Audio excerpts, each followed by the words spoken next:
If you want to scale your online store to multiple six figures per month, like I did, and finally turn it into a big sellable brand, you need the following three main systems. A system for making content, bulletproof backend and infrastructure, and a system for pristine customer experience. In today's video, I'm gonna show you how these three systems helped me scale my store to over 750K in the last 60 days without getting any bans or holds from Facebook, Stripe, or PayPal, and all while getting hundreds of happy new customers.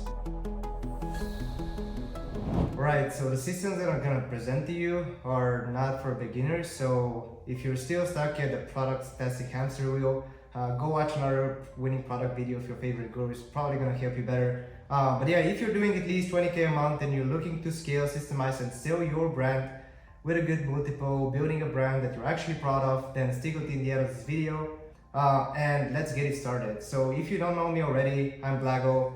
I've made more than $7 million in sales with one single seasonal product, mainly with Facebook ads, and I've been pretty much selling the same stuff for 3 years now. As you can see on a screenshot, to prove that I'm not a bullshit guru, I'm gonna go to my profit tracking app. This Q4 so far we've done almost 900K in sales. Profit margin is quite healthy. It's actually a little bit more. I've set some conservative numbers. But anyways, let's get right into the video. Scaling ads is cool, making money is cool, but you need the right systems in place to do that sustainably without worrying whether your winner will die off, whether Facebook will ban you or PayPal will hold your money. So you've done your research, you've already found something that works, but now your most important task is to not fuck it up and scale the right way and do it sustainably so that you can scale the same product for the long run and build an actual brand just the way I did pretty much. So here's what's gonna happen if you don't have proper content creation systems. Your ads will die off, your CPCs is going to skyrocket, and your margin will drop to the point where you're gonna be running a massive non-profit. You're gonna have all the stress of running the whole store, but nothing will stay in your pocket at the end of the day. So it's a very stressful situation, so you better set that up before it gets too late. So the second problem comes up when you don't have the right backend infrastructure. Even if you scale your ads to a very good number, it's a matter of time that your store will go down if you don't have the right systems for backups, for payment processors, and for advertising infrastructure. And I'm gonna show that in a second. But pretty much you won't be able to sustain the scale that you initially created with your ads just because you don't have the right backups in place. And last but not least, if your customer experience is not ideal, even if you fix your backend issue, your customers won't buy again and again from your store because your product quality is not good, your support is shit, and your shipping times are out of control. So just to let you know guys, if you have a shitty product and shitty customer support and shitty customer experience, no backups in the world will save your store, and it's gonna be an uphill battle against platforms and payment processors until eventually you run out of business. So if you're tired of fighting with Karens for PayPal disputes and you actually want to run a real business with real happy customers, implement the following three systems. Okay, let's dive deep into content creation.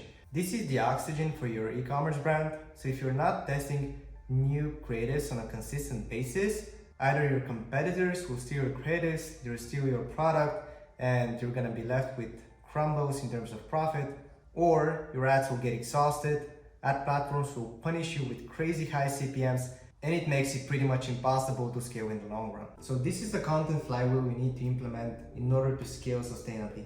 First, you need to know how to source raw content. Then you need to transfer it into ads that are ready for the platforms that you're gonna run. And I'm gonna get to that in a second. But pretty much you source raw content, you get it to ads. Also you have the organic shoutouts if you're working with a lot of creatives. You test those ads on all the different platforms that you're advertising on. I'm primarily advertising on Facebook and Google. But the same process can be used for all of the other platforms, right?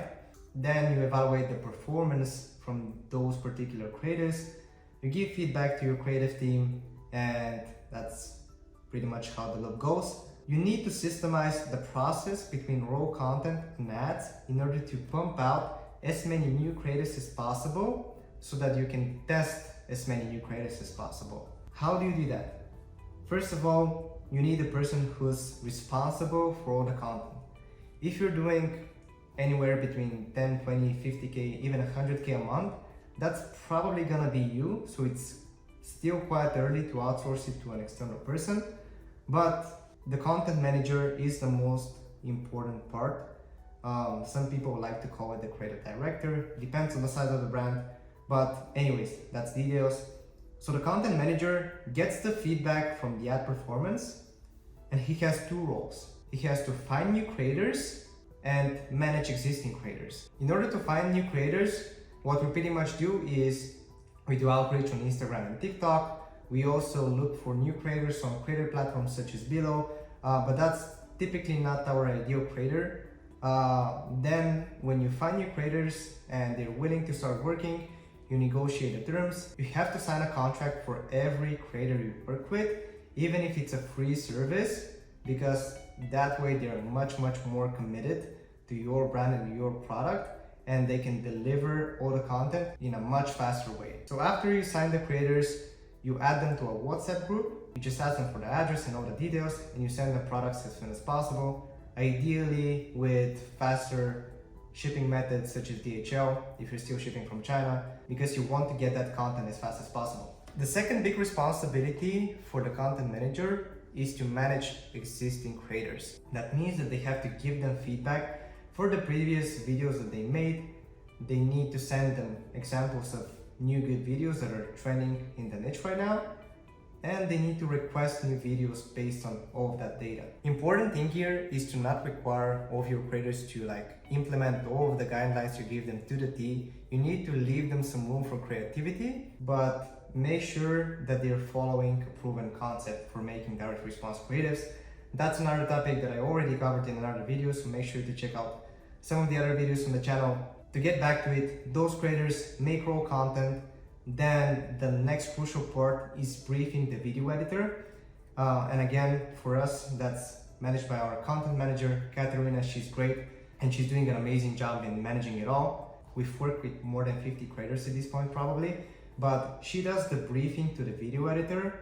Then the video editor cuts the ads. Depending on the creative type, they might make a UGC ad or a mashup ad. I've already covered those in the creative video, but then we go through one or two revisions, and then we have ads that are ready to go and make us more and more sales. So important things: collect all of the content in separate drive folders for every creator. Why are we doing that? It's because we want to separate every creator and compare the performance of them all. And by having them in separate folders, we can easily track which creators are fast and dedicated based on the amount of content that we already have produced. Another important aspect is to keep a very good track of your performance on a weekly basis. So what we usually like to do is we make a spreadsheet and analyze the results so that we know which creators are working, and we can give very constructive feedback to our creators. Another thing that's very important is to not hire from the get-go, right? You want to have a proper solid team, but in order to get to that position, you need to test out different people. And the best way to do that is to work on a freelance basis with most of the people. You see which creators and editors are good, and then you start working long-term with those people. But unless you have tested more than 10 video editors and more than 10 creators, you shouldn't hire those people, right? Otherwise, you're risking to spend a whole bunch of money on editors or creators that are just not a good fit for your brand. Second important aspect that you absolutely need to have is proper bulletproof backend and infrastructure. And as a person who's had more than $100,000 held up in payment processors, I can tell you that it's impossible to scale if you don't have backups in place. To be honest, I didn't really have to invest that much into backup infrastructure because I didn't really need to.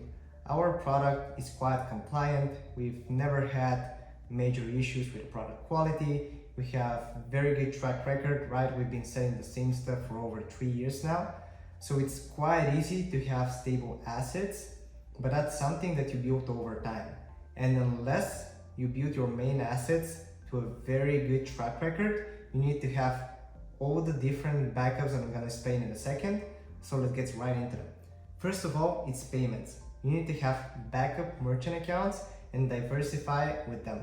So if you're running Stripe, you can open multiple Stripe accounts. So I highly recommend opening a separate company just to have backup merchant accounts, so that if something goes bad with your main company and gets blacklisted or whatever, your business will not get shut down all of a sudden. Another thing that is worth considering is a merchant account middleman service. That's the thing that we're currently using, and I can give you the contact if you DM me on Instagram. So if you need that contact, just let me know. Pretty much what they do is they rent you out merchant accounts, so you don't technically own the PayPal and the credit card processor account. They own them for you, and they give you payouts, and the payout timing is slightly slower and the fees are a little bit higher, but the peace of mind that such a company gives you is just priceless, because I know that I'll have no holds, I won't have any reserves on my accounts, I can scale without any fear of PayPal holding my money, and I know exactly when my money is gonna come. I can plan my inventory really well, and in general make scaling a lot more easier. The second important point is an ad infrastructure. So we're running Facebook ads, and most people are complaining about Facebook bans. I've made a separate video about it, so you might want to check it out. But the best way to secure your business assets is by running with agency ad accounts. We are a partner of one of the biggest agency ad accounts provider, and our clients get work with them. But if you're still relying on personal ad accounts, you might want to switch to such a service. For example, we're giving this completely for free for our clients, but my recommendation is to not overpay for this thing. What I can tell you is that there are agencies that are charging a shit ton of money for that, but there's actually lower cost options that are just as good. The most important thing when it comes to the ads infrastructure is to give admin rights to other people that you trust and other profiles that you have access to, so that if some of your assets go down, you can always run your ads and make changes and adapt accordingly. And the last thing, which is kind of optional, is access to support reps. And I'm not talking about support reps that pretty much tell you to run traffic campaigns and all that bullshit stuff. I'm talking about real people that are actually willing to help you, and they're just higher level people from that company that you don't have direct access to them. So that's something that you build over time. But as I said, in our infrastructure, we pretty much have agency ad accounts in place, and then the agency that is providing it to us is also giving us very prioritized support from Facebook. And the third piece when it comes to this point is having a proper backend. So pretty much you need to optimize the post-purchase experience so that the customer feels secure and they know that they're gonna purchase from a real brand, not just from a scammy dropshipping store, right? So we do that by having FAQ flows, how they use instructions, different brand discovery emails. If you haven't done that already, make sure you have an about us section. You can use that information and convert it into email flow, send it over to your fresh new customers, and they're gonna feel much more secure while they're waiting for your order, and that will make waiting 10 to 15 days for their product a much more enjoyable experience, right? Because if they don't hear from your business at all, they will feel scammed and they might open a chargeback or something, and then your payment provider will shut you down, and you see how that whole flywheel goes around. So to recap, you need to have backups in every step, since one block can shut down your whole business.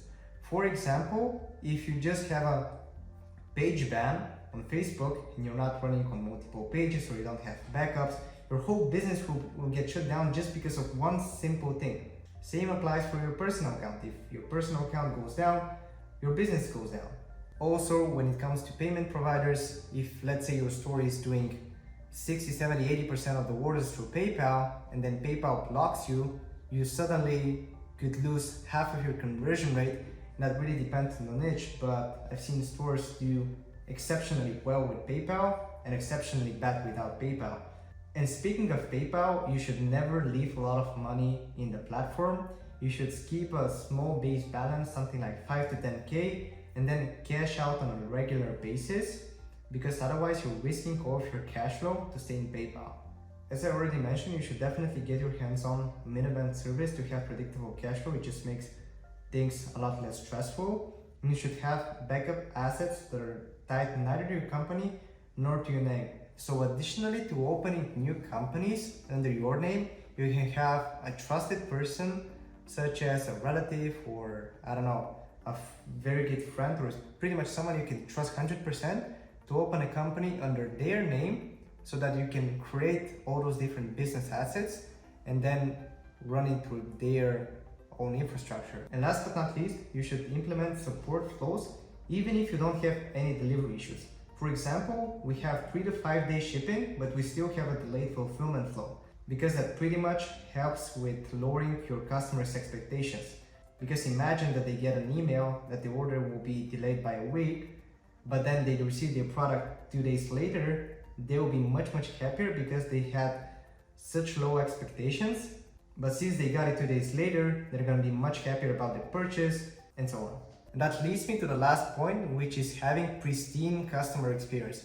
And there's a difference between customer experience and customer support. So the whole experience goes beyond just making sure that your products get delivered and support tickets are getting answered and all that stuff.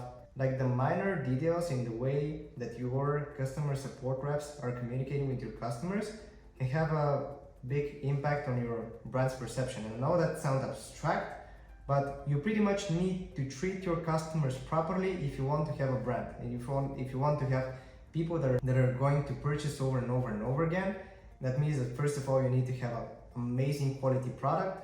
You need to have very good packaging for your product. You need to make sure that shipping times are on point.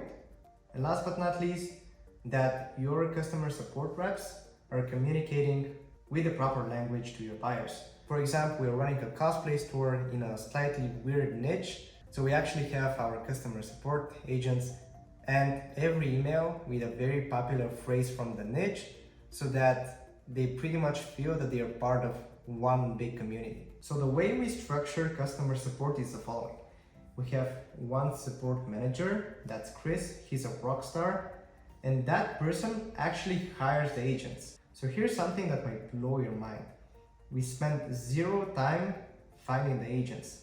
We actually let our customer support manager do all of the work himself to find, hire, and train the agents that are gonna be in the trenches answering all the emails. And for the past 2.5 years, I didn't have to fight for disputes, I didn't have to answer any emails, I had pretty much no trouble with managing the brand, and most importantly, I was not getting emotionally affected by negative reviews because the amount of responsibility that my team has is so high that I know for sure that our experience for our customers is amazing and I don't even need to spend a single second worrying about customer support.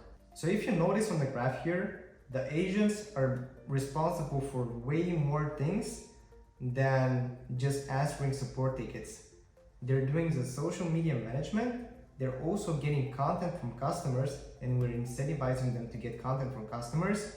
They're getting additional reviews for the store and in some occasions they're making additional sales. So your customer support is kind of like a salesman, right?